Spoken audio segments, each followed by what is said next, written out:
I spent 20 years cleaning up the messes of the ultra-wealthy, but I never expected my old boss to come for my home. I'm 68 now, enjoying my prize-winning roses in Connecticut, when Dr. Lawrence Sterling sends a courier. He's on the news, smiling, gunning for a federal position, while his lawyers freeze my bank accounts and accuse me of embezzlement. He calls me a frail, senile old woman who belongs in a ward. He's forgotten one thing: I managed his private pharmacy for a decade. I know exactly what he's hiding. Listen to the end to hear how I handled it, and subscribe to hear more of my journey. The envelope doesn't announce itself. That's the first thing I notice: no certified mail sticker, no priority marking, just a thick cream rectangle sitting on top of the seed catalogs and electric bill like it belongs there. Like it's been waiting.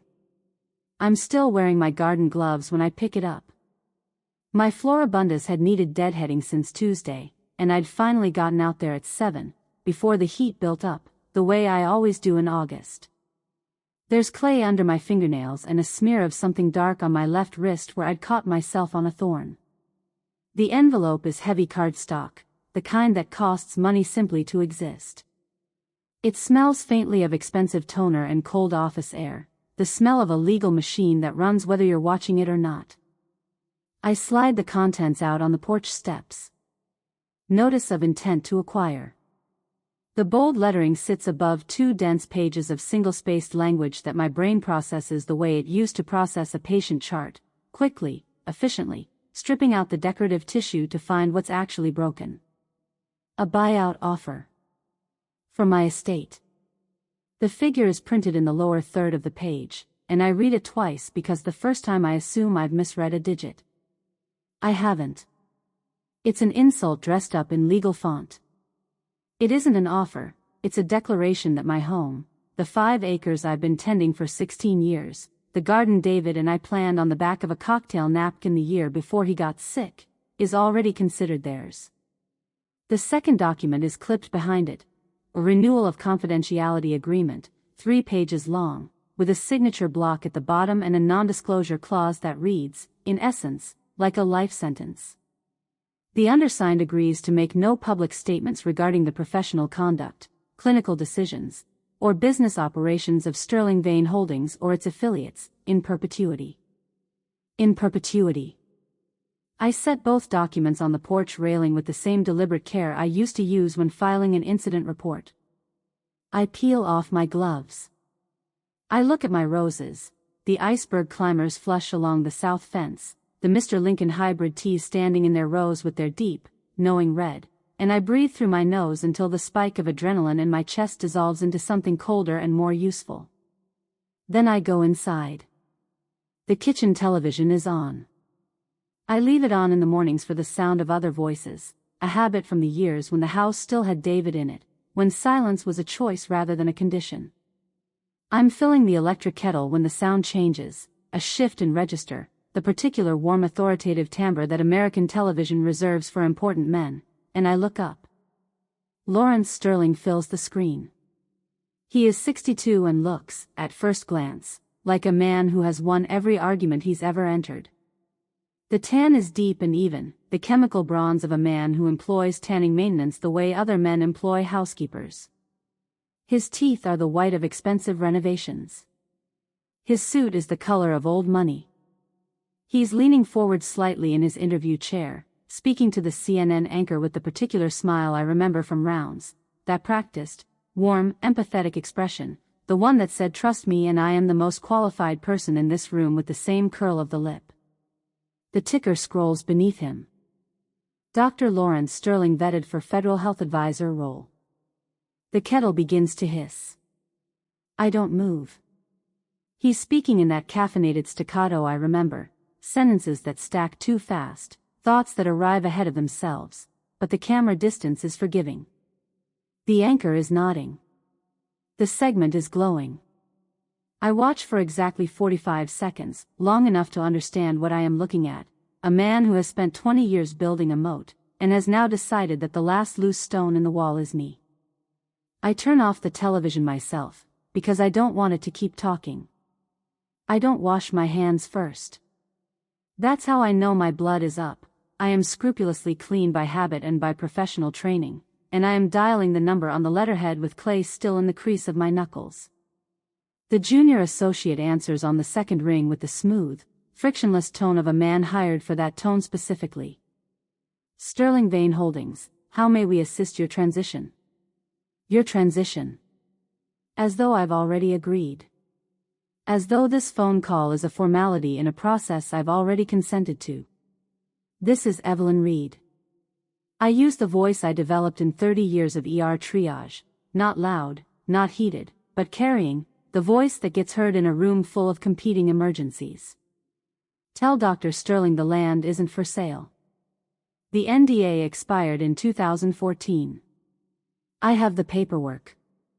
And if he wants my silence, he's going to have to earn it the old-fashioned way, by being a better man. I pause one beat. He'll know what that means. I hang up before the stammer begins. My hand is steady on the receiver. That's the thing about having managed pharmaceutical inventory for the most volatile men in the Caribbean. It teaches you the difference between fear and information. What I feel right now isn't fear. It's the sharp, clarifying sensation of a problem coming into focus. 5 minutes later, the gate sensor chimes. I don't hear an engine at first. Then I do, a low, expensive idle, the kind that costs money to make that quiet. I move to the sunroom without hurrying and look through the glass. Black Suburban. Tinted windows. Government plates, or very good imitations. It sits at the foot of my gate like a statement of intent. Not threatening in any theatrical way, no one gets out, no one approaches, but the stillness of it is its own language. I know this language. I have spent enough years working adjacent to men who use access to power the way other men use physical size, and this vehicle is a punctuation mark. It says, "We can wait." I go out to the porch. I don't take my phone. I don't call anyone. I take my pruning shears because they were in my hand when I came inside and I see no reason to put them down, and I stand on the top step with my weight square on both feet and I look directly at the windshield. There is a red glint behind the glass. Small, round, the precise geometry of a lens. They are photographing me. Establishing that I've been warned. Creating a record of contact for whatever legal machinery has already been set in motion. I hold the shears loosely in my right hand and I don't move for the full 60 minutes they idle at my gate. I am not performing bravery. I am conducting an assessment. By the time they reverse and disappear down the road, I have counted 3 things I need to do before tonight. At noon, the gate sensor chimes again. The man who climbs my stone wall has the practiced movements of someone who has done this before, not gracefully, not quickly, but with the methodical efficiency of someone who has decided that property lines are a legal fiction when he holds a blue-backed folder. Sweat stains on his polo collar. Sunburn on the back of his neck. The look of a man who does distasteful things for unremarkable money. He doesn't wait for me to come to him. He thrusts the folder against my chest hard enough that I have to take a step back on the gravel path. You've been served, Ms. Reed. The Ms. has a particular flavor. Boundary dispute. And an injunction against any alterations to the northern acreage. He glances at my roses. It's a brief look, a professional's quick survey, but there is something in it that makes my jaw tighten. He is looking at my Mr. Lincoln hybrids the way a developer looks at ground that hasn't been cleared yet. You're trespassing, I say. He's already walking back toward the wall. Have a good day. You climbed a private wall to serve papers. My voice doesn't rise. That's trespassing. I have a camera. I do. I installed it myself, 3 years ago, after a neighborhood dog kept getting at my south bed. The timestamp is automatically uploaded. He doesn't answer. He heaves himself back over the wall with slightly less grace than he'd used on the way in. David had paid cash for this land in 1988. He'd chosen it because the soil was good and because the county maintained the drainage easement on the north side and because he believed, with the simple, structural confidence of a man who fixed things with his hands, that what you owned was what you kept. He'd bled for the first 3 years of the mortgage, working overtime at the firm while I worked nights, and we'd never missed a payment. Not once. I stand on the gravel path and hold the blue-backed folder and think about that until the sound of a truck engine fades around the bend. The property taxes are due on the 15th. I pay them the way I pay everything, early, exact, and in person when possible.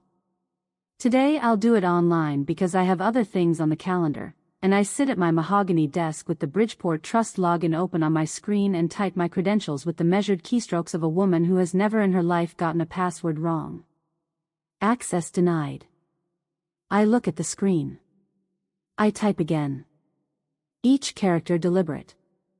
I have used this password for 6 years. I created it using a system I've never written down and never forgotten, because I never forget. Access denied. Please contact your branch manager for assistance. The cold moves through my chest from the inside out, the way cold does when it's biological rather than atmospheric, the adrenal response to a genuine threat. My fingers go to my neck. Old habit from nursing school, when the body surprises you, locate the pulse, confirm the clock is still running, proceed from there. Pulse steady. Elevated. Present. This is not a technical glitch. I know what technical glitches feel like. They happen to other people's accounts while mine continue functioning, because I follow every security protocol to the letter. What I am looking at is deliberate access revocation. Someone has contacted the bank, invoked something official enough to trigger a block, and timed it to land the same morning as the process server and the Suburban. They are cutting my supply lines. I call the bank from the kitchen landline. Miller answers after 3 rings. I've known Gerald Miller for a decade. He processed David's estate when I needed to transfer everything into my name alone, and he has the particular quality I value in professionals, which is that he says exactly what he means. He does not sound like himself. Evelyn. There is a flatness to his voice, a practiced neutrality, the sound of a man reading from a document he didn't write. I'm sorry to be the one to tell you this. The Department of Justice flagged the accounts this morning. There's an active embezzlement investigation involving your former offshore pension account. I let the silence sit for 3 full seconds. Gerald. My voice is level. Which account? The Caribbean Trust account. Pre-2005. Pre-2005. The years I worked in the Virgin Islands. The years Lawrence Sterling and I occupied the same professional ecosystem, and I managed the pharmaceutical inventory that funded his private practice, and I watched him sign prescriptions that went places prescriptions shouldn't go. I see, I say. I'm sorry, Evelyn. My hands are tied until the investigation. How long have you worked in banking, Gerald? A pause. 19 years. In those 19 years, has the Department of Justice ever flagged an account and had the blocking notice arrive on the same morning as a process serving and a private vehicle doing a presence establishment at the account holder's property? Another pause. Longer. I have to follow the procedure, he says finally. He sounds genuinely sorry. Which means he knows it's wrong and is doing it anyway, which is a kind of information too. Of course you do, I say. Thank you, Gerald. I hang up. My personal cell vibrates while I'm still standing at the kitchen counter. Private number. I answer on the second vibration. Evelyn. The voice is Lawrence Sterling's, but reduced. I have heard this man lecture to rooms of 200 physicians. I have heard him charm regulators and intimidate competitors and perform grief for a patient's family with the facility of a man who has confused performance with feeling. None of those sounds are what I hear now. What I hear is a man who has not slept in 2 days, speaking in the rapid, clipped staccato of someone whose neurochemistry is running ahead of his judgment. You're 68. The words arrive fast, bumping into each other. You're alone. That estate is a liability for a woman of your declining faculties. Sign the papers. Take the settlement. Go to Florida. I'm giving you a graceful exit, Evelyn. Don't make me prove how fragile you really are. The breathing in the pauses is wrong. Too audible, too effortful. There is a quality to it I learned to recognize in a particular type of patient, the ones who came in from the wellness circuit, well-funded and medically sophisticated and unable to stop because stopping was the thing they feared more than the damage. Declining faculties, I say. Don't be. Lawrence. I used the tone I used on interns who had made dangerous decisions and were about to make another one. I can hear your respiratory rate. I can hear the interval between your sentences. And I remember what desoxin sounds like from the far side of a dispensary window. The silence that follows has a different quality than the pauses before it. Harder. More deliberate. Sign the papers, he says again. But the authority has gone out of it. Good afternoon, I say, and hang up. I stand in the kitchen for a long moment, looking at the floorboards. The wood is original, wide pine planks, 1940s construction, sanded smooth by 16 years of my footsteps. I know every board in this house. I know which ones speak and which ones hold their silence. Sterling isn't interested in my acreage. He never has been. Real estate is not what makes a man's breathing go wrong when a woman says his name. The federal vetting process for a health advisor position is thorough. The FBI doesn't do courtesy reviews. They go back 20 years.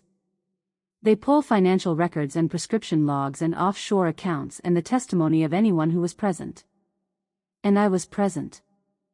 I am the only person still living who can draw a straight line from Lawrence Sterling's diverted prescriptions to the patients who were never told what medications they were actually receiving. I watched him come to surgery with pupils like pinpricks. I kept records, because keeping records is what I do, and because even at 38 I understood the difference between professional loyalty and professional complicity. He has spent 20 years building a story about who he is. I am the one person who has the footnotes. He isn't trying to buy my land. He is trying to buy my silence before the FBI gets to me, and he has correctly identified that I won't sell it, so now he is trying to manufacture a version of me, senile, unstable, financially criminal, that will make my footnotes inadmissible. He thinks this is a real estate dispute. I pick up the kitchen phone to call my attorney. The line is dead. Not a busy signal. Not a recorded message.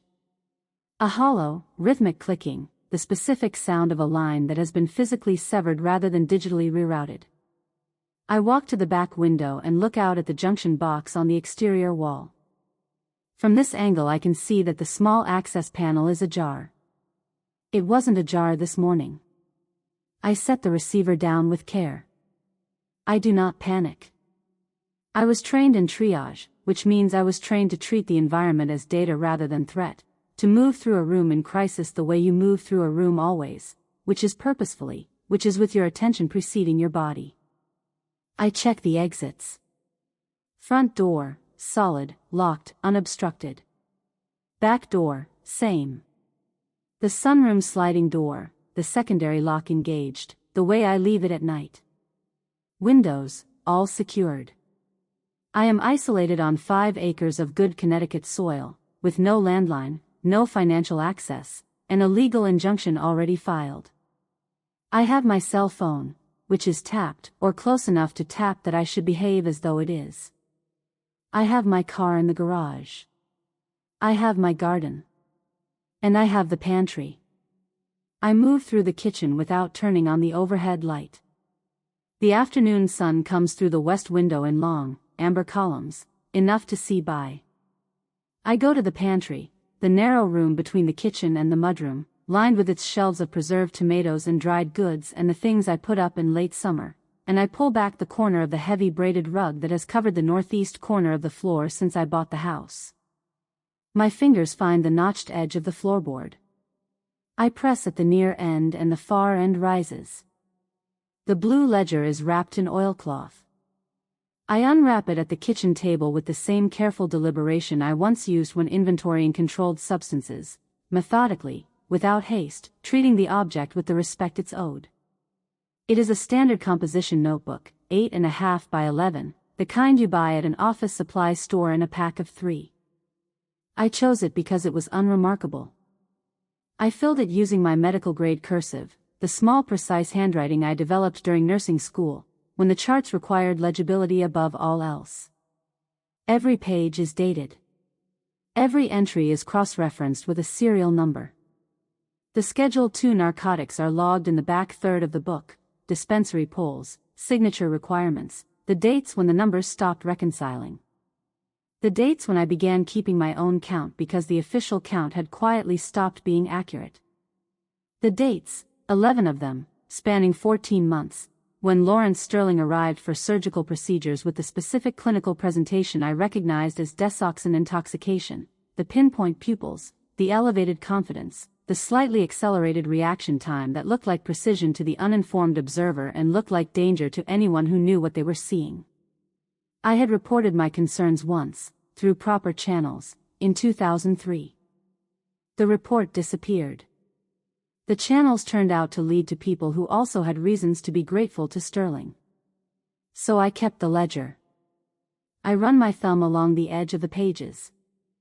22 years of sitting under the floorboard, and the oilcloth has kept it dry. The ink is still sharp. The numbers are still accurate. They will be accurate when I need them to be, which is the only thing that has ever mattered. He thinks I am a senile old woman in a garden. He has forgotten that I was his supervisor. I go upstairs and open the closet in the master bedroom. My charcoal suit is hanging where it has always hung, third from the left, in the section reserved for what I privately call the serious clothes. I bought it 7 years ago for David's estate proceedings, and I've worn it 3 times since, each time for an occasion that required me to be both entirely present and entirely composed. It is not a fashionable suit. It is a precise suit. There is a difference. I take it out and lay it on the bed. In the bathroom mirror, I look at myself with the same frank attention I use on everything else. The silver hair is still straight, still clean. The steel blue eyes are steady. There is a faint smudge of garden soil on my jaw that I missed when I came in, and I wipe it away with a warm cloth. For a moment, just a moment, the woman in the mirror is 62 again, standing in a pharmaceutical storage room in the Virgin Islands at 11 o'clock at night, tallying controlled substance inventories while the sea air comes through the louvered windows, making a record that no one has asked her to make, because the alternative is to look away. She didn't look away then. I don't look away now. The clinical mask settles over my face the way it always has, like a change in temperature, like the air conditioning coming on in a surgical suite, cooling my skin and slowing my pulse and bringing everything into the kind of clarity that has nothing to do with detachment. This is not coldness. It is precision. I learned the difference a long time ago. Sterling has played the opening move. He has deployed legal papers, financial pressure, a surveillance vehicle, a severed phone line, and a personal call designed to destabilize me. I am not destabilized. I am diagnosing. He has made the mistake that every overconfident practitioner makes. He has assumed that because his patient is older, quieter, and alone, she is therefore diminished. He has forgotten the fundamental rule of triage, which is that the patient who appears the most stable is sometimes the one managing the highest internal pressure. I pick up the charcoal jacket and smooth the lapel. It's time to stop defending the perimeter and start treating the source. Lucia smells of bleach and panic when she finds me in the kitchen just after 8. I hear her before I see her. The particular rhythm of her footsteps is wrong, too quick, stopping and starting, the sound of someone who has been rehearsing an approach and keeps losing her nerve. When she appears in the doorway, she is holding her phone in both hands, white-knuckled, squeezing the case the way you squeeze something when you need your hands to stop shaking and they won't cooperate. Her eyes are red. She has been crying since before she came in. Evelyn. Her voice drops to almost nothing, the way it does when she's frightened. Lucia is 45 and has worked in this house for 9 years, and I have seen her calm through 3 winter storms, 1 burst pipe, and the week after David's funeral when the house felt like it was made of grief. I have never seen her like this. The men in the gray suits. They know about my sister's visa. I set down my coffee mug. They came to her apartment, she continues. The words are coming out in pieces, like she's sorting them as she goes. They said they had documentation.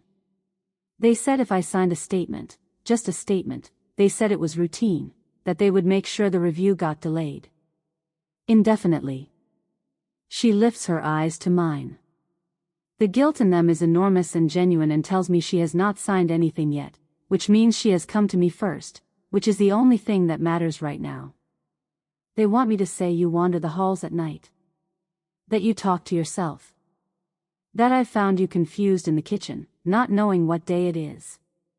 I am quiet for a moment. The copper taste arrives before the word for it does. Betrayal is the wrong word for what Sterling has done, because betrayal implies a relationship he's violated. What he's done is colder than that. He has looked at my household and identified the precise point of maximum leverage, not my finances, not my legal standing, but a woman who loves her sister and has no margin for error, and he has pressed on it with the same clinical efficiency I used to admire in him, before I understood what he used it for. Did you sign anything? I ask. No. She shakes her head. No, I came straight here. Good. I move to the kitchen table and pull out the chair across from mine. Sit down, Lucia. She sits. I sit. I fold my hands on the table between us and I look at her directly, the way I look at everything that matters, without softening it. I am not going to ask you to do anything that puts your sister at risk, I say. That's not a negotiation, that's a fact. But I need you to understand something. I wait until I'm sure she's hearing me. Whatever statement they want you to sign, it won't protect her. Men like Sterling use leverage to produce the result they want, and once you've given them the result, the leverage doesn't go away. It becomes their insurance. I pause. The only thing that protects your sister is the same thing that protects me, which is that I win this. She looks at me for a long moment. Then she nods once, the small precise nod of a woman who has survived things that required her to assess situations accurately and quickly. I hand her the notepad from the center of the table. Write down everything they said to you. Every word you remember. The time, the location, what they looked like. She starts writing. Her hand is still trembling slightly, but the pen moves. I drink my cold coffee and let her work, and I note, with the part of my brain that runs assessments whether I ask it to or not, that the betrayal is mine to manage and that I have approximately 12 hours before Sterling's next move, whatever it is. I don't sleep well. I don't sleep at all, in the end. I lie in the dark of the master bedroom and listen to the Connecticut night, the particular deep quiet of rural acreage, the kind that has its own texture, its own small sounds, and somewhere around 2 in the morning I accept that sleep isn't coming and I stop pretending to pursue it. I am reviewing the ledger entries in my head, cross-referencing dates, when the sound begins. It starts as a vibration before it becomes a sound, a deep, structural shuddering that comes up through the floorboards and into the bed frame and into my spine. Low-frequency mechanical, the kind of resonance that bypasses the ears and addresses itself directly to the body's more primitive warning systems. My teeth settle against each other with a faint, involuntary pressure. 5:15 a.m. I pull back the linen curtains and the yellow arm of an excavator fills my window. It is not digging. It is hovering, the bucket raised, the hydraulic joints gleaming with fluid in the gray pre-dawn light, positioned approximately 4 feet from the bedroom glass. The operator has parked it here with surgical precision, close enough that the machine's idling vibration conducts through the house's foundation. Close enough that I am meant to understand that the distance between the machine and my window is a choice, and the choice can be revised at any moment. The diesel smell is already coming through. Not a lot, just enough. The sweet chemical reek of it layered over what was, 10 minutes ago, morning dew and the last of the summer grass. I stand at the window and look at the excavator for 30 seconds. Then I go to the bathroom, wash my face with cold water, and put on my robe. By the time I am on the porch with my coffee, the excavator has been joined by a bulldozer. I watch it position itself with the detached attention of a woman who has seen worse, and I have seen men use far more efficient instruments to communicate dominance, but there is something particular about watching a machine aimed at something you love. The double delights are in the north bed, the ones David chose because he liked the bicolor petals, the cream-edged with deep pink, and the way they held their shape in the Connecticut cold longer than most hybrids. We planted them together the first fall we lived here, in the good clay loam soil along the north fence, and for 10 autumns after his death I have deadhead them and mulched them and carried them through the winters, and they have continued, reliably, to be what they are. The bulldozer blade drops. One pass. The entire north bed, gone in a single indifferent sweep. The petals, cream and deep pink, soaked with morning dew, go into the mud in a wet, dark slurry. The fence post lists to the right. The soil is compressed into ruts. My coffee has gone cold in my hand. I am aware of this the way I am aware of the temperature, as data. The nurse in me, the part that learned to triage emotions the same way you triage patients, by assessing severity and responding in order of urgency, notes the wound and catalogs it and sets it aside for later. There will be time for this. There will be time to grieve the roses and the soil and the 10 years of careful work and the particular quality of grief that attaches itself to objects because objects are sometimes the last physical presence of the people who chose them. Later. Right now, I watch the mud and I keep my spine straight and I calculate. The silver Maybach rolls over the churned earth at 7:45, moving silently across the destruction with the proprietary ease of a vehicle that assumes all terrain belongs to it. Sterling gets out before the car fully stops. This is the first time I have seen him in person in 11 years, and the years have done what I expected them to do, which is the same thing that Desoxin always does in the end. They have made him more of what he already was. The suit is bespoke, perfect, the charcoal Italian will still press despite the early hour and the mud. The tan is deep and maintained. The hair is swept back with the expensive product I remember. All of this is the costume, correctly assembled. But the movements are wrong. He is crossing the yard in quick, bird-like bursts, short steps, too fast, a head turn here and a hand gesture there that arrives slightly before its context, the physical expression of a nervous system running ahead of the moment. He's wearing designer sunglasses at 7:45 in the morning in a gray mist, because the eyes are always the problem, always the thing that the sunglasses are quietly solving. He stops at the foot of the porch steps and smiles. The smile is practiced. I watched him develop it over a decade in the Virgin Islands, the warm, slightly sorrowful, I understand your position expression that worked on patients and regulators and CNN anchors. It is a very good smile. What it doesn't account for is the jaw, which is locked in a tight, rhythmic clench that the smile sits on top of like a picture frame over a crack in the wall. Evelyn, he says. You look tired. He steps closer and I get the full olfactory profile, expensive cologne, cedar and bergamot, something Italian, layered over the sharp metallic undercurrent that doesn't belong there. I have smelled this specific combination before.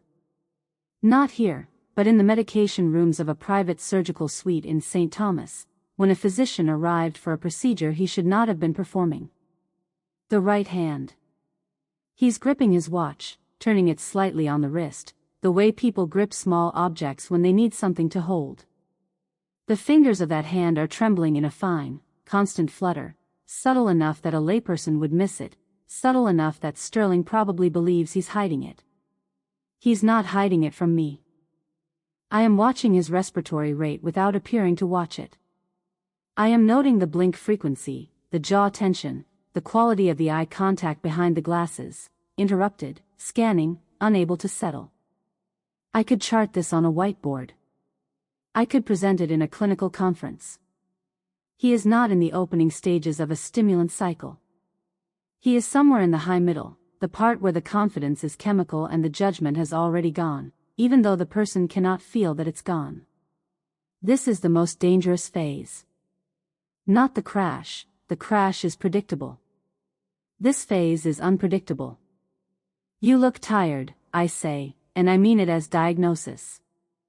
He leans against the porch railing, my railing, the one David repainted every 3 years with the dark green enamel that held up against the ice, and his speech accelerates into the register I've been anticipating.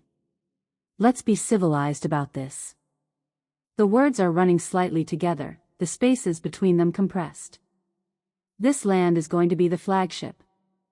Sterling Wellness. A sanctuary, for the right clientele. You'd be proud of it, actually, it's going to be extraordinary. He tilts his head, performing sincerity. I've reserved a suite for you at the Hearth. 6-star, full-time care, the best physicians in New England. Everything you need. He pauses. All I need in return are those old files. The St. Thomas Pharmacy logs. The ones he makes a small, dismissive gesture with the trembling hand, accidentally kept. He reaches out as if to pat my hand. I withdraw it with the same motion I use when moving a scalpel away from a patient on the table, not hurried, completely deliberate, leaving no ambiguity about where the instrument is going. A suite, I say. At a facility of your choosing. 6 stars. Where the physicians are, presumably, known to you. A beat. The jaw works once. It's a courtesy, Evelyn. You're 68, you're alone. You're offering me a gilded cage, I say, in exchange for the only document that could end your career and your freedom. That's not a courtesy. That's a transaction. I hold his gaze through the dark lenses. And I'm not interested in the terms. The medical god mask slips, and what's underneath isn't anger, not yet. It's the frantic, raw-edged desperation of a man who has been certain that his script would work and is now revising in real time with a neurochemistry that isn't built for nuance. The files aren't for sale, Lawrence, I say, before he can speak. And neither is my sanity. The word sanity lands in him somewhere. I watch the effect move through his face. You're a relic. His voice has gone jagged. A footnote in a history nobody cares about. If you don't hand over those files, I will have the state of Connecticut declare you a danger to yourself. You will be medicated. The tremor in his right hand has escalated to a visible shake, the fingers opening and closing around nothing, into a stupor before the sun sets. He leans forward. I have the contacts. I have the paperwork. I have a physician who will sign the order. Don't test me on this. I look at the shake in his hand. I look at it long enough that he knows I'm looking at it. Lawrence, I say, with the tone I used on interns who were about to make a second dangerous decision, you should sit down and drink some water. I step down from the porch into the churned earth. My heels sink slightly into the mud where the north bed used to be, but I hold my footing and I place myself between him and the ruin of my roses and I speak clearly enough to carry over the idling machinery. You are trespassing. This is my deeded property.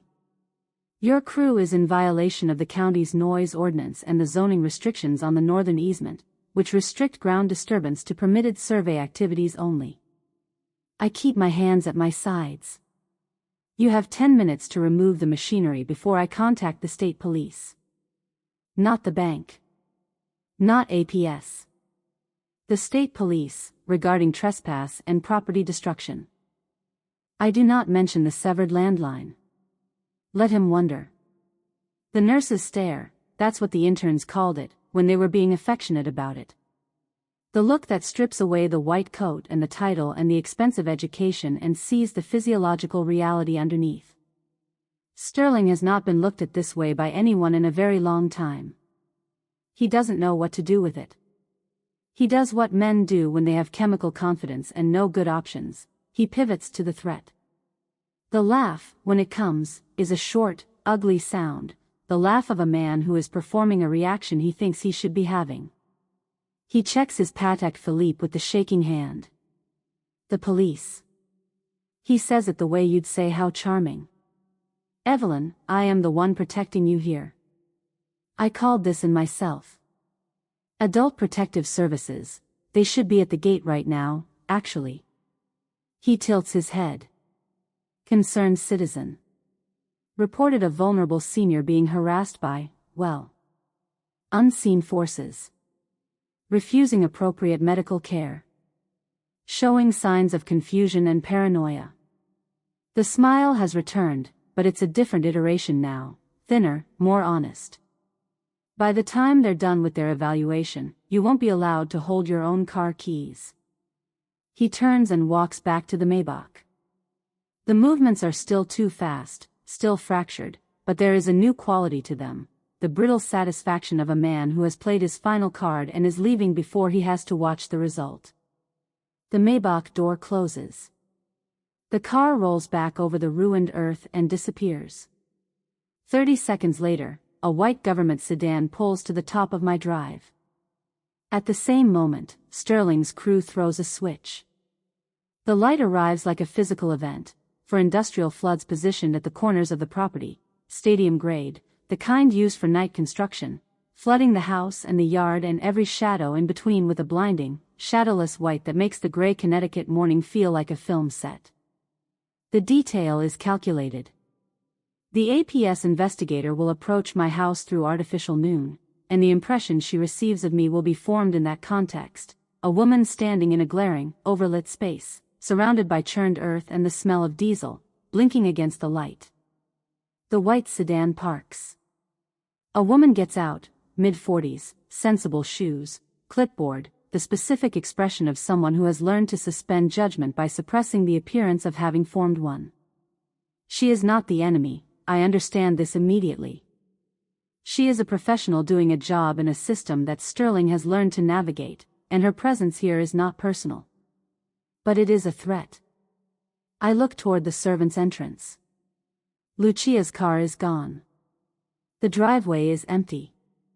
The spot where she parks, the narrow space beside the mudroom that she has occupied for 9 years, is vacant. I feel the absence as a physical thing, not abandonment. I have already made my peace with what she's facing and the impossible position she's been placed in. But the vacancy is strategic, and I understand it. Sterling timed this.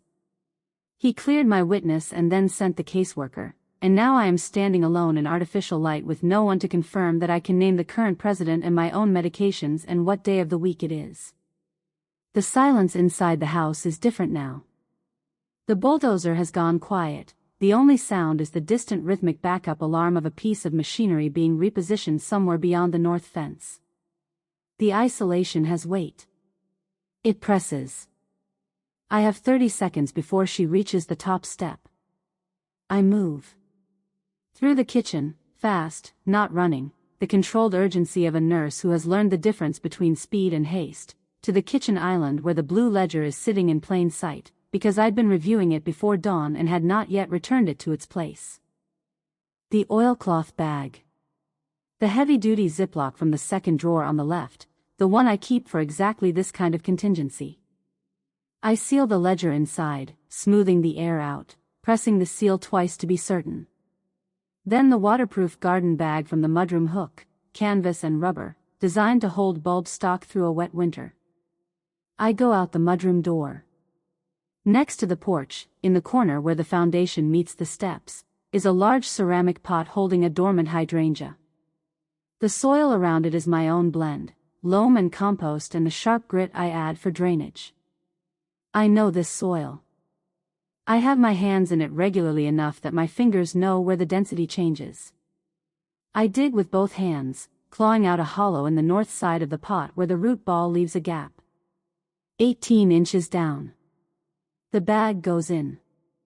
I push the soil back with my palms, packing it firmly, smoothing the surface, pressing the loose edges flat with my fingertips and then, the last detail, picking up 2 small stones from the gravel path and placing them at the rim of the pot the way I always do, in the specific diagonal arrangement I use as a marker. I stand up. I wipe my hands on the thighs of my suit trousers, the charcoal suit, I had put it on at 5 a.m., because when you are expecting the arrival of hostile authority you do not receive it in your robe, and I turned to face the investigator as she reaches the top of the porch steps. She has a clipboard. She is looking at me with the carefully neutral expression of her profession, taking in the mud on my hands, the lights flooding the yard, the churned earth where the rose bed used to be. "Ms. Reed," she says. "It's Mrs. Reed," I say, pleasantly. "My late husband was Mr. David Reed. Please come in." My face is a mask of clinical calm. My pulse is steady. My hands, as I hold the door, are perfectly still. Mrs. Gable sets her clipboard on my kitchen table with the careful deliberateness of someone establishing territory. She is perhaps 50, with the particular exhausted competence of a civil servant who has seen too much genuine neglect to be easily shocked by any individual case, and who has therefore developed the habit of fitting new information into existing categories rather than updating the categories. Her posture says she expects me to be confused. Her file, which is already thick, 3 inches at least, paper-clipped in sections that suggest it was assembled before she arrived, says she has already been told what she'll find. She asks me the date. I give it to her. She asks me the president. I give her that too, along with the vice president, unprompted, because I know how these evaluations work and I know that offering slightly more than asked demonstrates executive function, not pathology. She asks me to count backward from 100 by sevens. 93, I say. 86. 79. 72. 65. 58. My voice is flat and metronomic, a clinical instrument. I'm not performing warmth and I'm not performing agitation. I am giving her data, the way I have given data in every professional context of my adult life, because data is the only thing that doesn't require interpretation. She makes a small sound, TSK, and writes something in the file. I look at the file. It is not a blank form being filled in. The pages already have writing on them. The writing is not mine. "Mrs. Gable," I say. "That file was prepared before you arrived here today." "We do intake preparation," she says, without looking up. "Who prepared it?" "That's confidential under the APS investigation protocol." She turns a page. "Mrs. Reed, can you tell me the name of your primary care physician?" I give her the name. I give her the address, the phone number, and the date of my last physical. I give her my medication list from memory, with dosages and frequencies. I tell her my blood pressure at my last appointment, because I remember numbers the way other people remember faces. TSK. More writing. I don't offer tea. I don't smile.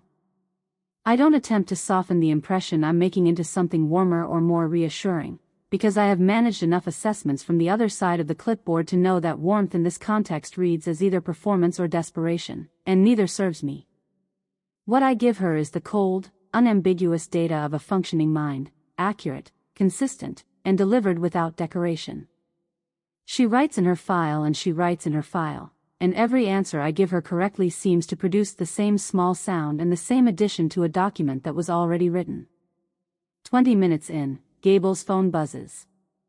She glances at the screen and stands. I need to take this. I'll be right back. She goes to the porch.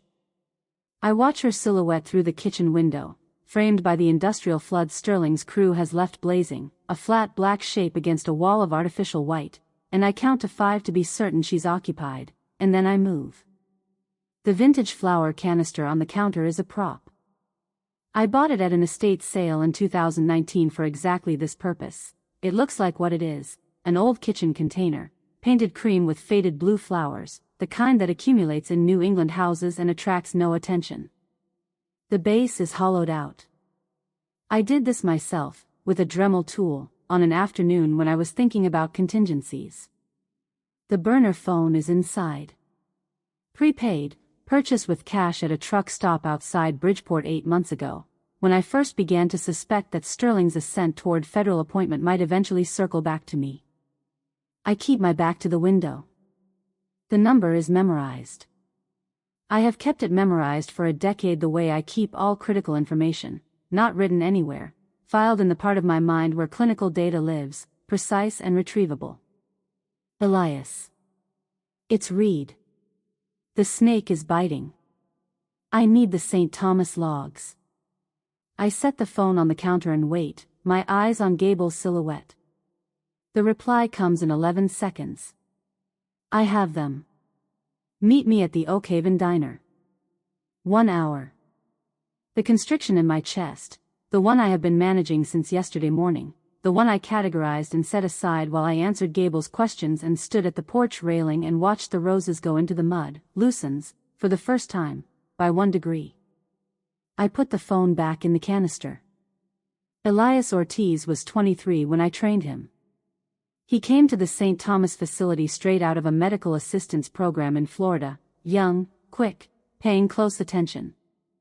The quality I recognized immediately was his memory for detail. Not photographic, the way mine is, but thorough, the kind that comes from habit and care rather than neurological accident. He logged everything. He double-checked everything.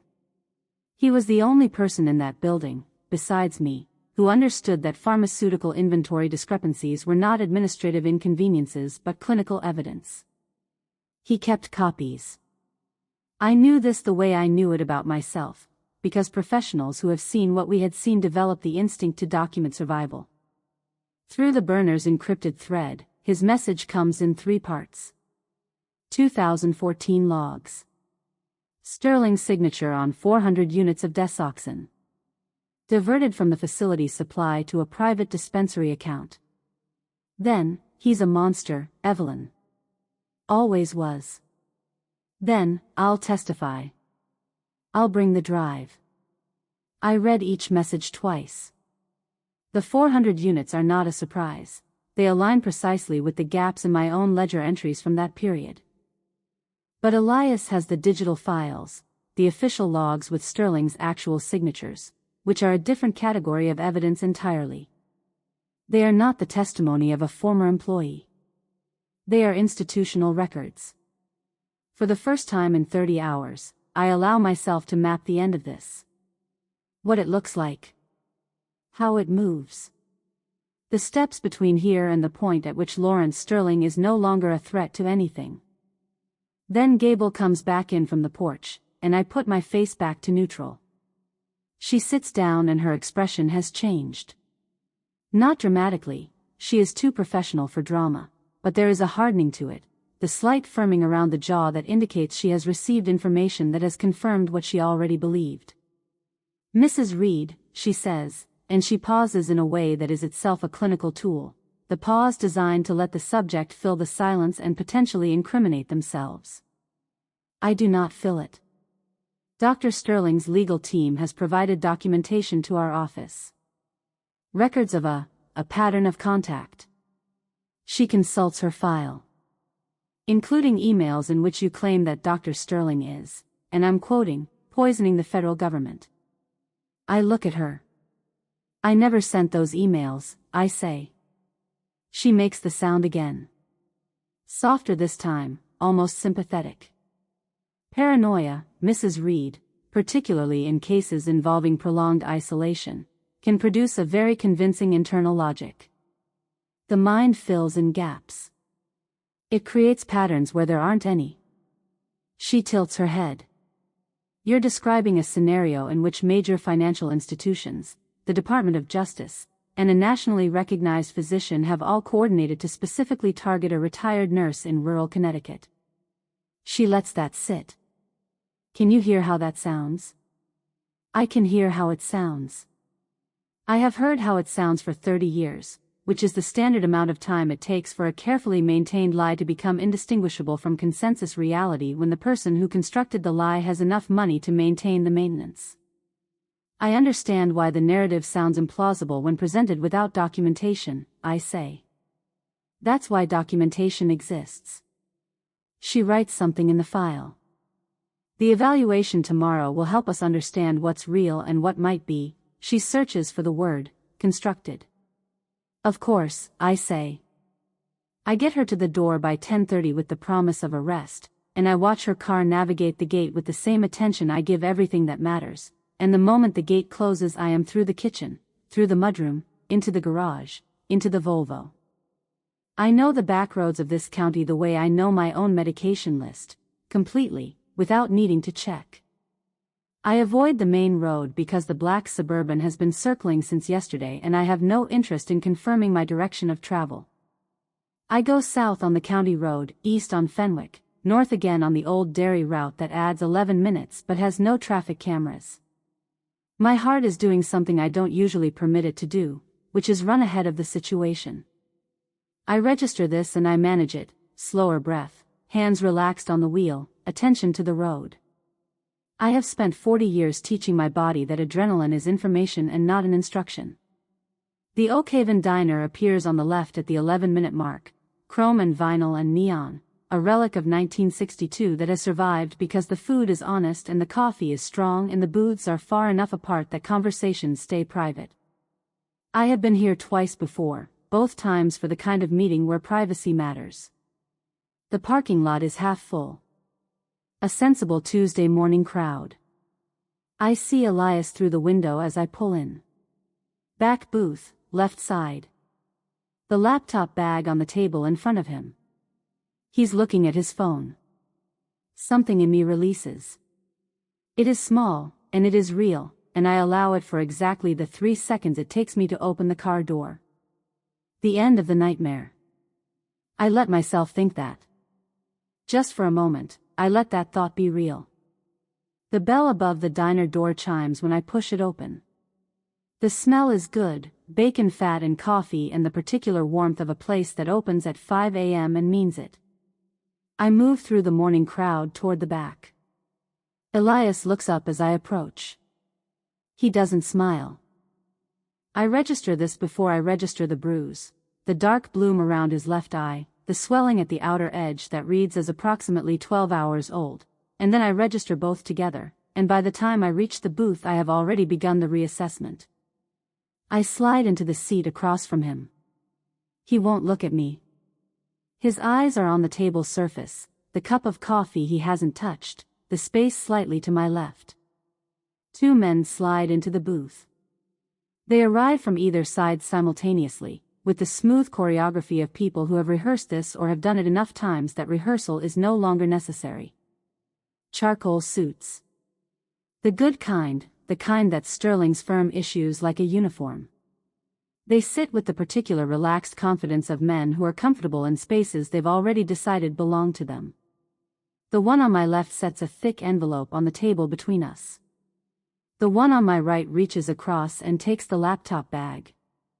Mr. Ortiz has decided to move back to the islands, the man on my left says. His voice is the voice of someone who has learned to make threats sound like paperwork. The climate suits him better. And he's decided his memories of that period were, a small pause, mistaken. I look at Elias. He is staring at the table. The bruise around his eye has the specific coloring that peaks around 18 hours after impact. He is gripping the coffee cup with both hands, the knuckles lightened with pressure, and he is not looking at me because he cannot look at me, which tells me something about what it cost him to send those texts this morning.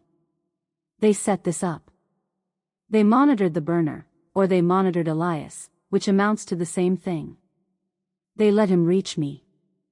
They let me come here. The Oakhaven Diner was never a sanctuary, it was a controlled environment, and I walked into it because I needed it to be what it looked like. I should have known. I did know, somewhere below the adrenaline. I didn't let myself know. I look at the man on my left. I look at the envelope. I look at the laptop bag disappearing into his colleague's briefcase. Tell Dr. Sterling, I say, that taking Mr. Ortiz's records doesn't change what I remember. It changes what he can prove I remember. Those are different problems. Neither of them responds. They stand, straighten their jackets, and walk out.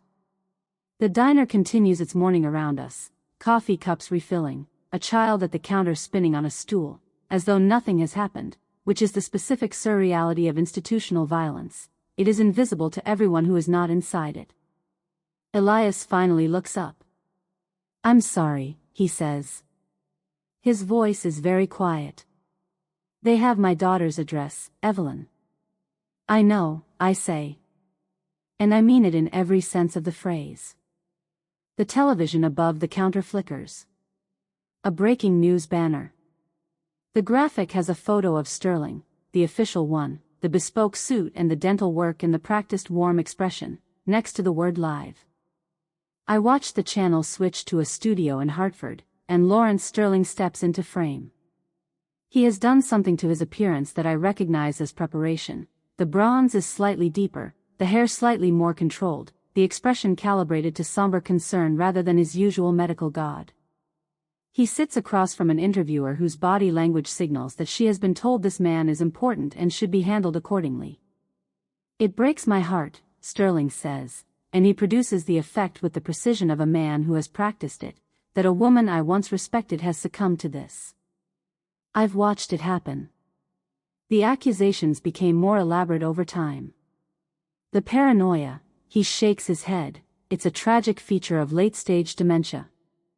She's been attempting to extort my firm using forged documents. We've had to involve the authorities. For her own safety. The diner has gone slightly quieter around me. The woman at the next table glances at the TV and then back to her plate. I am sitting in a booth in Oakhaven watching a man perform my autopsy on national television, and I am the only person in the room who knows it's happening. Then he takes out his phone. "I want to be transparent," Sterling says, with the particular care of a man who has rehearsed the word transparent until it sounds natural. "She called me this morning. I want people to hear what I've been dealing with." He plays the recording. My voice comes out of the phone speaker, tinny and compressed by the television audio. But it's my voice, the rhythm of it, the particular register, the Connecticut vowels I've had my entire life. I recognize it the way you recognize yourself in a photograph you didn't know was being taken. The words are not mine. "I'll burn it all down, you'll pay," the voices told me. "I'll burn it all down." Sentences that don't connect. Syntax that fractures and resets. The specific sound of a mind that is not organizing itself correctly, served up in my voice, my cadence, my vowels, spliced together from recordings I didn't consent to, assembled into a portrait of psychiatric emergency. I know the technology. I have read about it in the context of medical fraud cases. It is not complicated, at this level of funding. It requires source audio, editing software, and someone who knows what a psychiatric break sounds like well enough to build a convincing facsimile. Sterling was recording our calls. Has been recording them, probably for months. Long enough to build a library of my voice. I sit in the booth and I do not move, and the television continues, and the interviewer makes a face of appropriate concern, and Sterling closes his eyes for a moment in performed grief, and around me the diner continues its ordinary Tuesday, and I understand completely, in this moment, what it means to be inside a trap that has been designed to be invisible from the inside. I drive home. I don't remember all of it. The particular quality of the shock is such that the body performs the familiar task while the mind recalibrates, and I am in the driveway before I have fully registered the drive. My hands are on the wheel and then they are not, and I am looking at my house through the windshield. The driveway is blocked. Gable's white sedan. 2 Connecticut State Police cruisers. An ambulance, running lights only, no siren. Sterling's industrial flood still blazing over everything, making the scene look like a movie set for a movie I didn't agree to be in. One of the troopers steps forward as I open the car door. Young, professional, apologetic in the way of someone who is following an order they find personally uncomfortable. Mrs. Reed. He doesn't touch his belt, the optics would be wrong, and someone has briefed him on optics. We have an emergency physician's order for a 48-hour psychiatric evaluation. You're considered at risk of harm to yourself and to others at this time. He pauses.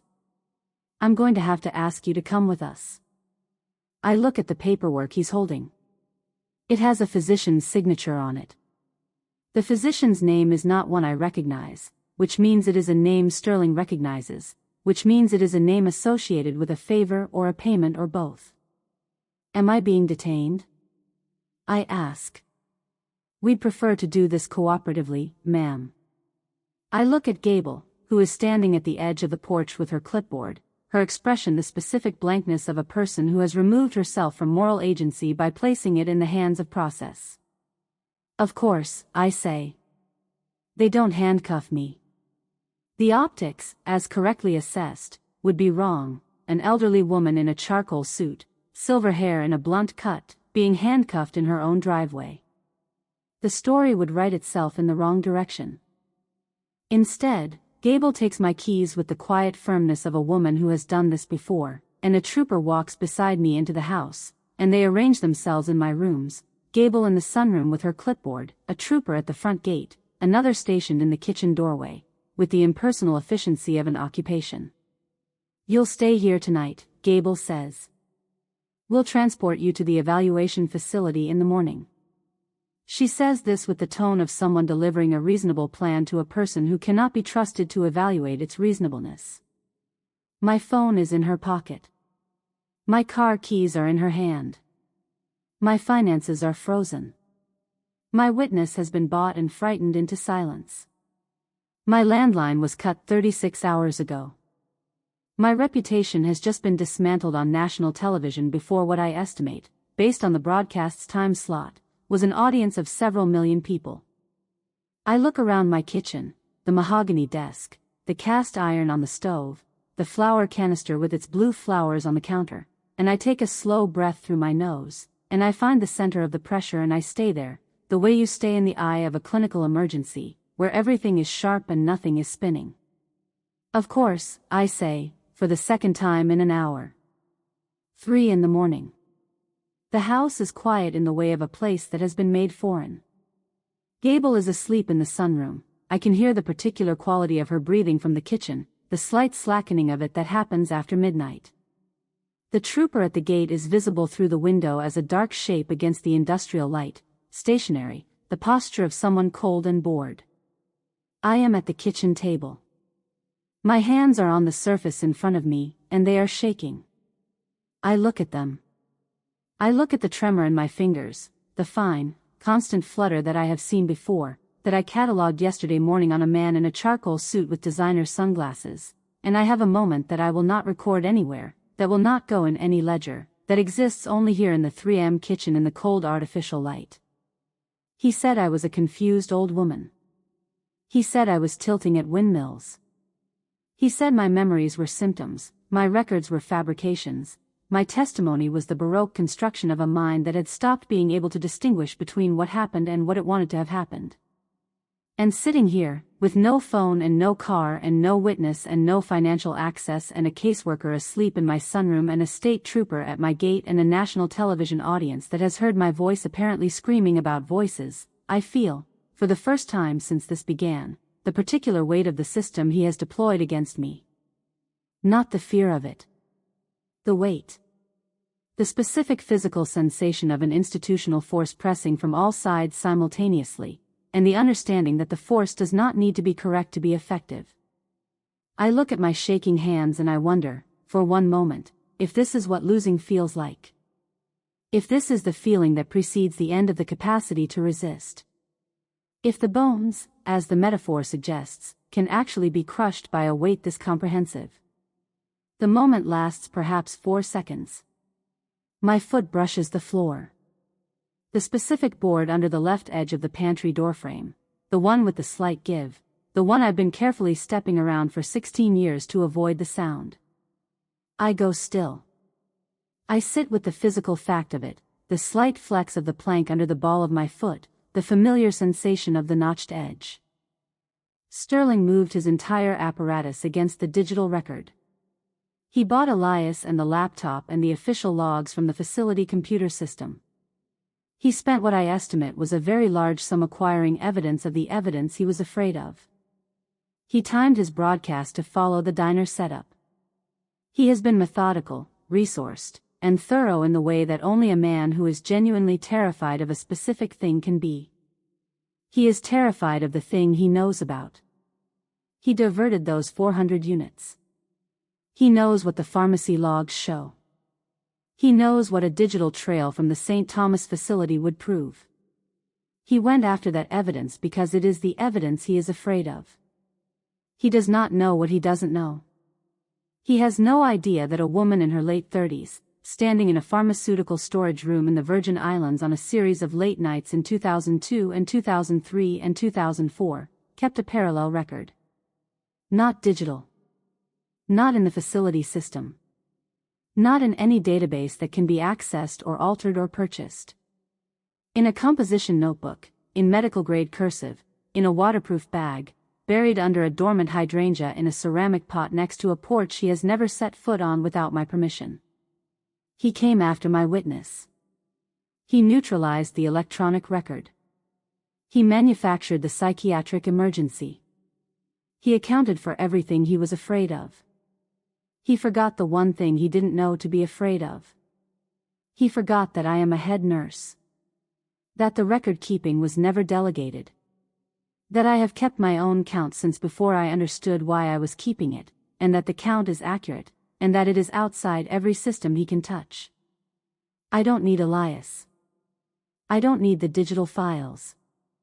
I don't need anyone to testify to what they saw, because I was there, and I recorded it, and the record is in my garden. The tremor in my hand stops. Not gradually, abruptly, the way a clinical symptom resolves when its underlying cause is identified and addressed. My hands are still on the table. They are still.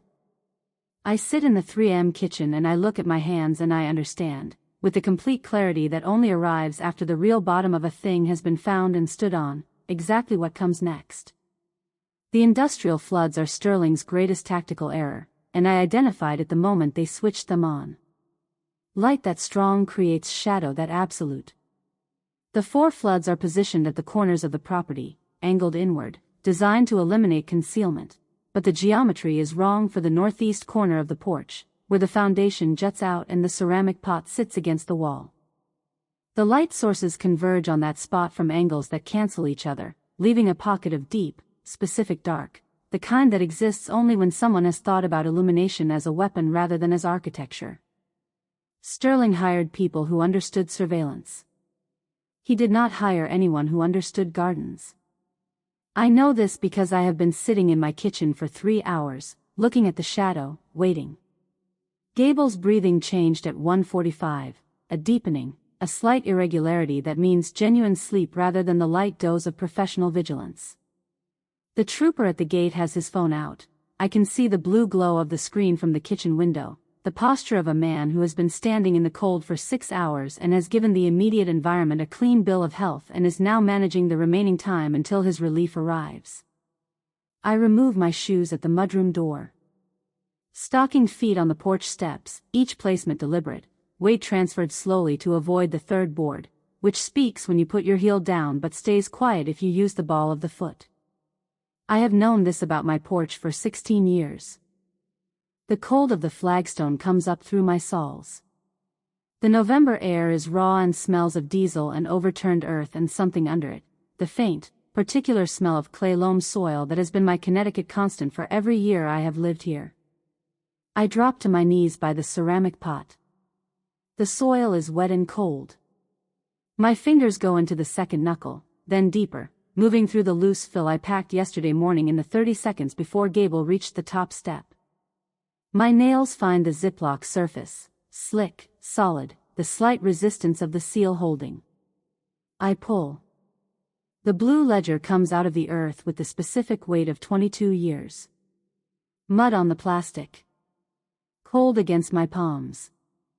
I press it against my ribs under the charcoal blazer and hold it there with my left arm and straighten slowly, my knees registering the flagstone and the cold and the years, and I stand. The trooper's phone glows blue at the gate. I go back inside.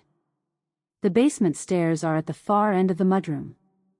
I take them one at a time, my hand on the wall rather than the railing because the railing has a loose bracket that shifts and taps when you grip it, a detail I have noted and deferred repairing because there is always something more urgent in a house of this age, and now I am grateful for every maintenance decision I ever made in the direction of knowing my home precisely.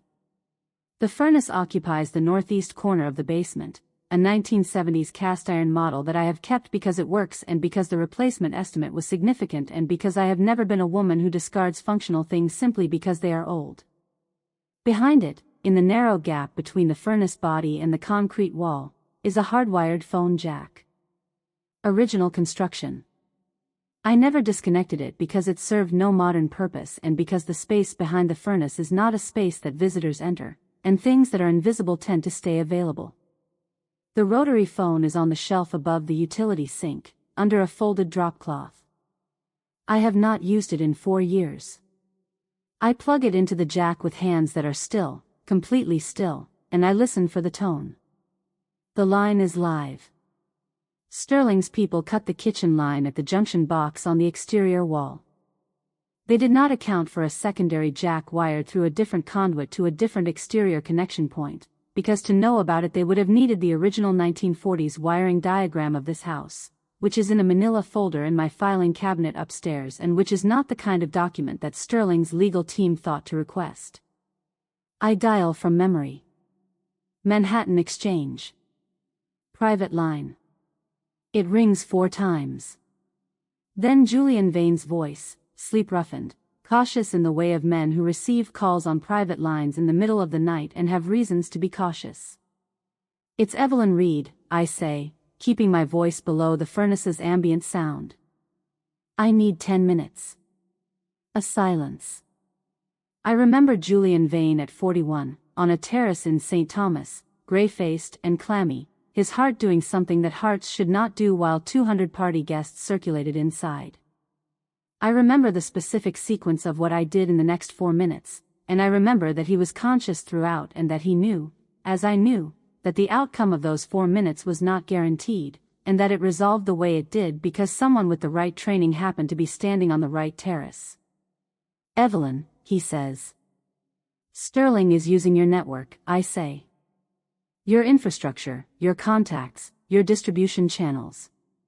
He has been for 2 years, and when this comes apart, and it will come apart, Julian, it is in the process of coming apart right now, your name will be adjacent to his. Unless. I pause. I need a right of reply. Live segment. Whatever platform you can reach in the next 6 hours. Another silence. Longer. You said 10 minutes. 10 minutes of airtime. That's all I need. And if I don't? Then the first chapter of what I tell the Times is the chapter with your name in it. I say this without heat, without threat in the theatrical sense. I say it the way I say clinical facts, because it is one. I'd rather not. I have no interest in you, Julian. I have interest in Sterling. Help me get to him, and your chapter stays closed. The silence this time is different. I have spent 40 years learning the specific weight of a silence that contains a decision being made. Hartford, he says finally. There's a follow-up segment. Live. 9 a.m. I can get you a seat. Thank you, I say. I hang up the rotary phone and sit for a moment in the furnace warmth and the dark, the ledger against my ribs, and I think of nothing at all. It is the discipline of the night shift, between the crisis and the response. There is a moment of complete stillness, and you use it to let your hands rest. The APS transport van arrives at 8. I hear it from the kitchen, where I have been sitting for the past hour in my charcoal suit, the ledger flat against my side inside the blazer. The suit jacket hangs correctly. There is no visible line. I let my shoulders drop when Gable comes in. It is not a performance I have to work at, because the body understands the language of capitulation even when the mind has no intention of capitulating, and I have been awake for most of 40 hours, and the physical vocabulary of exhaustion is available to me without manufacture. I look at my sensible shoes. I move slowly. I accept Gable's hand at my elbow with the passivity of a woman who has decided, overnight, that the weight is too much. She softens when I go quiet. I watch her do it, the slight easing of the professional wariness, the emergence of something more genuine, a relief that the situation has resolved into the familiar, manageable shape of a compliant subject. She speaks to me in the gentle, clear register people use with the very old and the very frightened, and I absorb it without reaction. I want her to call Sterling. I want her to tell him that I am broken. I want him to feel, in whatever part of his chemically accelerated brain still processes satisfaction, the surge of a man who has won. Men who feel they have won get sloppy. Men who get sloppy make the kind of mistakes that are visible on live television. The van's interior is beige and smells of industrial cleaner and someone's fast food from an earlier transport. I sit with my hands folded in my lap and the ledger against my ribs, and I look out the window at my property as we pull through the gate, the churned earth where the north bed was, Sterling's flood still blazing in the morning gray, the ceramic pot by the porch with its hollowed-out soil and its 2 stones at the rim, arranged in the diagonal I'll recognize, and I watch it until the hedge line takes it from view. Then I look at my hands. Perfectly still. The television studio in Hartford is a cathedral of glass and LED panels and the particular refrigerated air of a space that has been cooled to protect equipment that generates its own heat. The smell is ozone and floor wax and, beneath those, the faint chemical note of makeup product and the nervous perspiration of people doing live work, which smells different from ordinary perspiration, sharper, more specific, the body's response to the knowledge that mistakes here are permanent. Sterling is already in the green room when I arrive, surrounded by handlers and a makeup artist who is working on the deep lines around his jaw. He has, I note, already been in the chair long enough that the makeup has been applied and touched up, which means he arrived early, which means he slept badly, which means the stimulant cycle is at the point where sleep is no longer accessible even when the body requires it. He sees me through the green room window. The smile is immediate, a reflex, the predatory flash of porcelain veneers in a tanned face. He is wearing his best suit, the dark charcoal Italian wool, the French cuffs, the Patek Philippe catching the studio light. He looks, to a camera, like authority. He looks, to me, like a patient in the high middle of a stimulant cycle whose jaw is working in the small, rhythmic way that he is probably not aware of. He thinks this is a victory lap. He has arranged it as one, the live segment framed as a follow-up to yesterday's broadcast, a chance to demonstrate magnanimity toward a confused former employee who has now been appropriately contained. He will be gracious. He will be sad. He will be the medical god, measured and sorrowful, extending forgiveness. He does not notice that I am not looking at the cameras. I am looking at his pupils. The studio floor is smaller than it appears on television. The 2 chairs are separated by a glass table, high-backed, positioned for the camera angles that make both subjects equally prominent. The interviewer is a woman I recognize from the network, professional, competent, briefed in a direction that is not mine. Sterling reaches the floor before me. He extends his hand as I approach the chair. I don't take it. I sit. My spine finds its vertical without effort, the posture of 40 years, the spine of surgical steel, and I place the blue ledger on the glass table between us. It is muddy. The oilcloth cover has Connecticut clay in the grain of it, and there is a waterline mark on the lower corner from its night in the garden, and it sits on the glass surface of a television studio like a foreign object, like something that has come from outside the managed, produced reality of this space and arrived here without asking permission. Sterling's eyes go to it. I watch the sequence, the eyes, the flicker of recognition, the rapid recalculation behind the pupils, and the pupils are wrong. I can see it even from here, too small for this light level, the classic Desoxin presentation, the pharmacological signature I could identify in my sleep. What is that? He says. Not a question. A hiss. The red light on camera 1 blinks on. The interviewer begins with soft language, the difficult situation, the concern of colleagues, the tragedy of cognitive decline, and I let the first sentence complete itself, which is a courtesy I don't owe her but which allows the setup to exist long enough for what follows to land with full force. Then I lean into the microphone.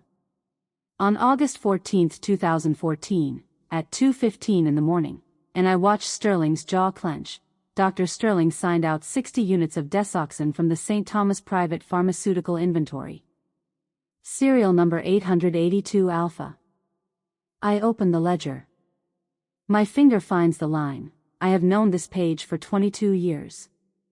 On August 16, he signed for 40 additional units. There was no associated patient record. There was the doctor's signature, a dispensary timestamp, and a tremor in his right hand that I documented because 3 days earlier that same tremor had cost a patient his left kidney during a routine gallbladder removal. The studio is very quiet. The patient's name was Gerald Osman. He was 54 years old. He was told the outcome was an unavoidable complication. He was not told that his surgeon had arrived for the procedure with pupils the size of pencil points and a stimulant blood level I could have charted from across the room. I closed the ledger gently. I reported this through appropriate channels in 2003. The report was absorbed. The channels, it turned out, led to people with interests aligned with Dr. Sterling's career. So I kept my own record. Sterling's voice comes in like a struck bell, loud, indignant, the controlled performance of a man who has rehearsed this objection. What you're seeing is exactly the kind of fabricated. You can smell the addiction on him right now, I say, looking directly into the lens of camera 1. Not at Sterling. At the camera. At the millions of people on the other side of it who are watching a woman with silver hair and a muddy notebook sit in a television studio and speak with the calm of someone who has nothing left to perform. The metallic breath. The jaw. The rapid cycling between register, the charm and the rage. I turn. Look at his right hand, beneath the desk. Sterling moves. The hand goes down, goes under the table's edge, but the movement draws the camera the way any movement draws a camera, and the camera operator does his job, which is to follow the motion, and what the lens finds is a hand gripping the chair arm with fingers that are trembling in the violent, visible way of a nervous system that is no longer managing the gap between chemical input and physical output. Sterling pulls the hand back. The tremor doesn't stop. You can't stop it through will. That's the thing about physiological betrayal, it operates below the level of self-presentation. He is no longer a celebrity in this room. He is a clinical profile. And I have been reading clinical profiles for 40 years. The silence that comes after is the specific silence of a room in which something irrevocable has just happened. The cameramen have stopped their secondary movements, the small adjustments, the cable management, the floor-level positioning shifts. The floor manager has his headset in his hand. The interviewer is very still. I let the silence be what it is. Then I speak into it. Dr. Sterling has told a national audience that I am the one who is unwell, I say. My voice carries in the acoustic of the studio the way a voice carries in an empty hospital corridor, further than you expect, cleaner. So let's resolve it the way medicine resolves questions. Clinically. I fold my hands on the ledger. There is a Quest Diagnostics location 3 blocks from this building.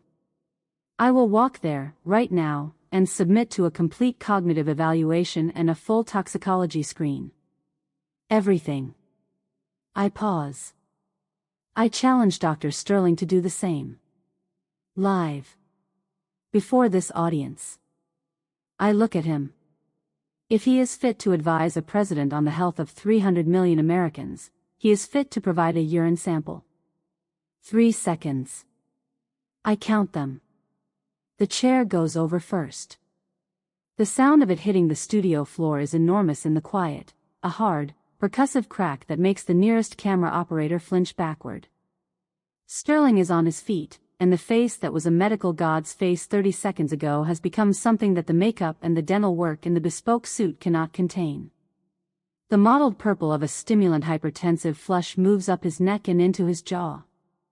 His eyes are wild, the pupils blown now, the spike of cortisol and adrenaline blowing through whatever equilibrium the desoxin had maintained, and his hands, both of them, are shaking with the full-body tremor of a man who has crossed the line between stimulant confidence and stimulant psychosis. You think you can judge me?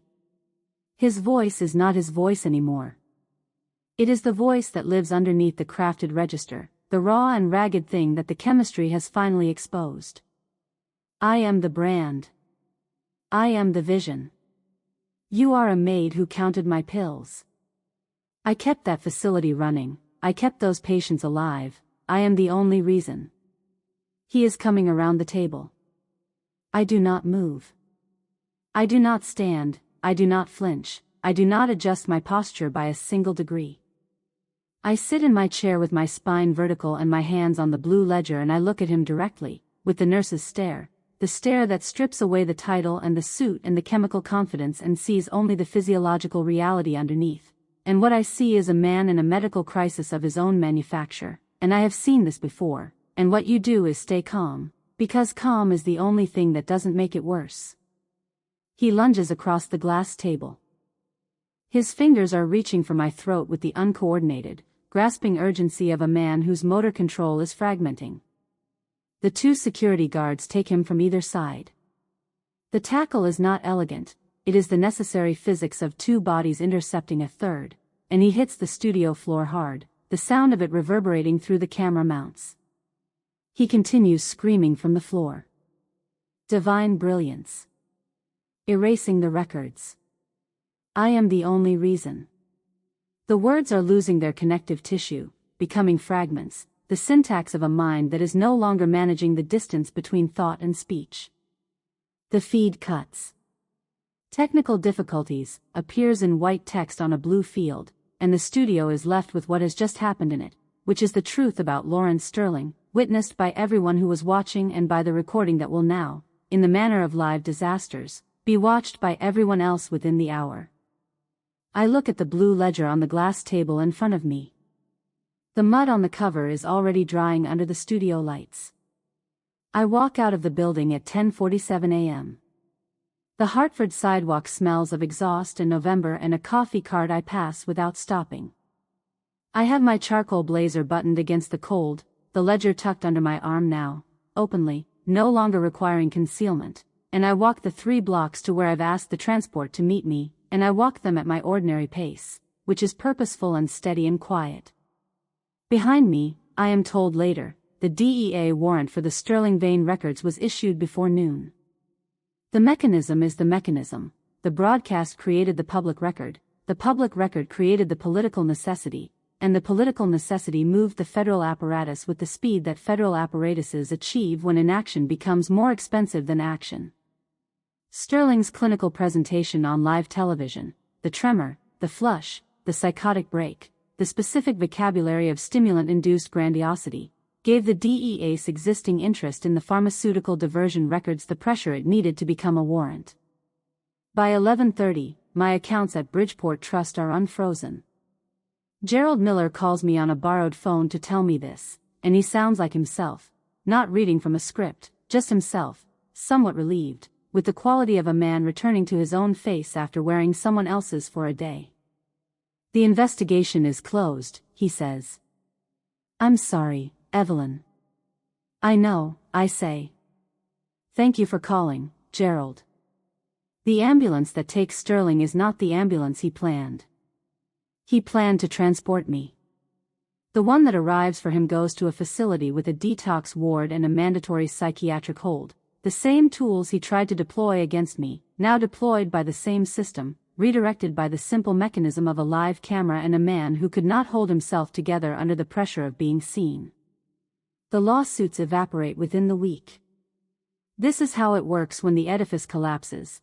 The legal instruments that were deployed as weapons become liabilities the moment the weaponized party is no longer protected, and Sterling Vane Holdings moves quickly to put distance between the firm and its most exposed client, which means the injunctions and the boundary dispute and the manufactured embezzlement investigation are dismissed with the same bureaucratic efficiency with which they were assembled.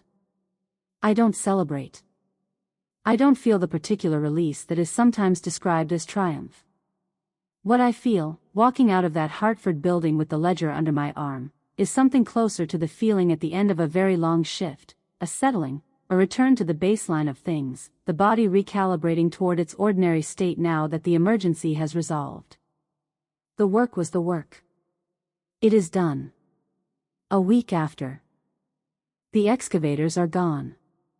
Their tread marks remain in the north lawn, deep parallel channels in the clay loam, compressed into ruts by the weight of the machinery, and there is a rawness to the ground there that will take a season to resolve. The north fence post still lists to the right where the bulldozer clipped it.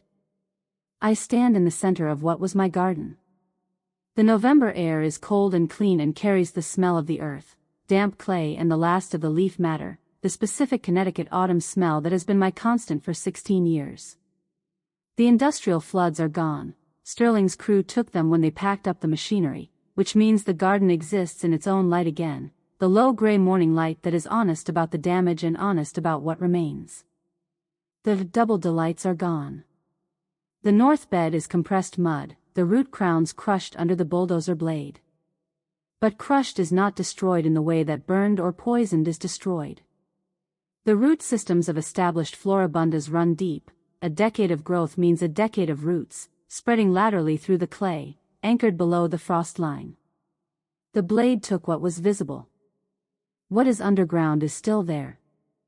I know this because I know roses.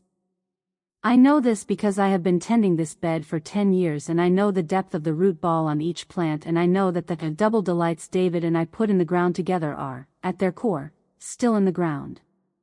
It will take spring to be certain. It will take the slow, incremental evidence of new growth emerging from what looks, right now, like nothing, the first green from the crown, the first leaf, the first indication that the organism has survived the damage and is continuing. That evidence will not arrive for months. I know how to wait for evidence. I pick up my pruning shears. The weight of them is familiar, the specific balance of the Felco No. 2, Swedish steel with the red grip, the same pair I've carried for 11 years. I kept them sharp. I always keep them sharp, a dull blade tears rather than cuts, which damages the plant and slows the recovery. I begin at the edge of the bed, at the places where the crushed stems are still attached to the crown, bent and broken and matted into the mud, but still connected, still technically part of the plant. The work is to cut the dead wood away cleanly, at the correct angle, just above the healthy tissue. To remove what cannot be saved so that what can be saved is not carrying the weight of it through the winter. This is what pruning is. It is not aesthetic. It is clinical. You are making a decision about what is viable and what is not, and you are acting on the decision precisely, and you are trusting that the plant knows how to do the rest. The shears are cold in my hand. The clay is cold under my knees. The November air is raw at my cheeks and my silver hair has gone loose on the right side, the blunt cut falling forward, and I push it back with my wrist and keep working. The silence is mine. Not the silence of isolation, not the heavy, pressured quiet of a house under surveillance, or the artificial noiselessness of a space flooded with light and occupied by people who are watching you. This is the silence of a garden in November, the proper silence, which is not actually silence at all but the accumulated sound of wind in the remaining hedge and a distant crow and the specific quality of cold air moving through empty space. Mine. Finally, unequivocally mine. I work through the morning. I cut the crushed stems and clear the compressed earth where I can reach it and I assess the crown of each plant, looking for the living tissue, the green that persists under the bark of the cane, the evidence that the organism is still deciding to survive. Most of them are. Not all, there are 3 that I know will not come back, the damage too complete, the crown split rather than compressed, but most are. I note the losses with the same precision I note everything. 3 plants. Known. Catalogued. Acknowledged. Then I keep pruning. By the time the light shifts toward noon, the bed looks different, not repaired, not restored, but honest. The dead wood is in a pile at the edge. The living crowns are exposed, their cut ends the clean cream-colored cross-section of healthy tissue, angled to shed water, ready for the winter mulch I'll put down this afternoon. I sit back on my heels. My hands are covered in clay. My knees have been cold for 2 hours. There is a line of dried mud along my left wrist where I caught myself on the edge of the pot, and I rub at it absently and it crumbles away, leaving the skin clean underneath.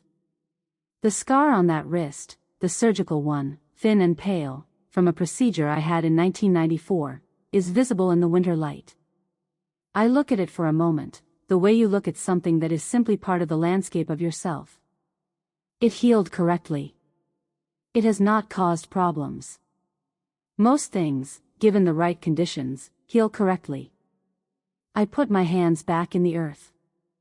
The work continues, slow, methodical, and mine, and the Connecticut air is cold and clean and carries the smell of damp earth and the far-off hint of wood smoke from a neighbor's chimney, and the silence of the garden is the ordinary silence of a place that is alive and continuing, and I work until the light begins to change.